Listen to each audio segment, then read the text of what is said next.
আগের দিন রাত্রে যে কালো টাকার ছড়াছড়ি হয়েছে সেটা তো এখন প্রভাব ফেলবে ভোটারদের উপরে। আমরা একটু আতঙ্কিত, আশঙ্কাগ্রস্ত।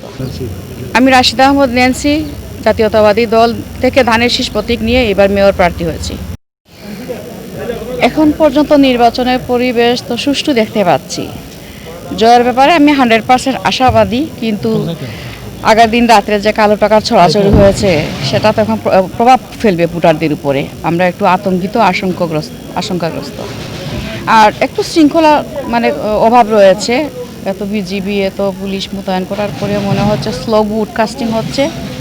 তারপরে ঠিক আছে, যদি প্রশাসনের কড়া নজরদারি থাকে এবং সুষ্ঠু নির্বাচন এবং নিরপেক্ষ অবাধভাবে ভোটাররা ভোট প্রয়োগ করতে পারে, তাহলে ইনশাল্লাহ আমি জয়ের ব্যাপারে 100% আশাবাদী।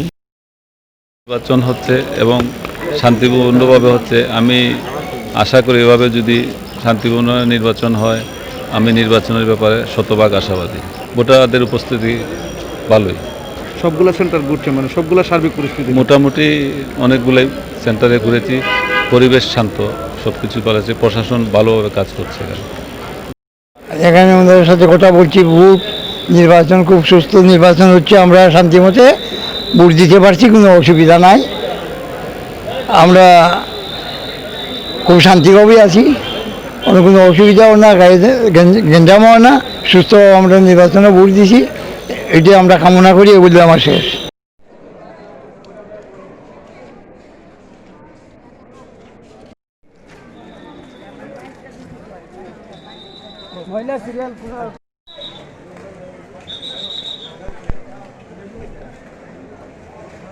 জানি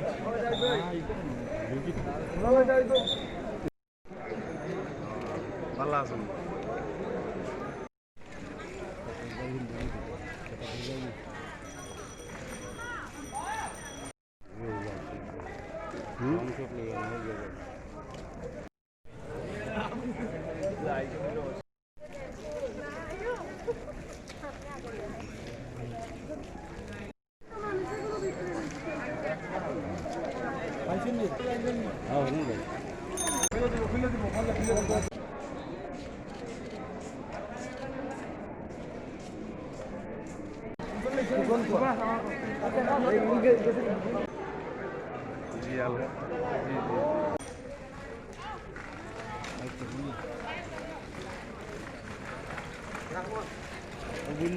জি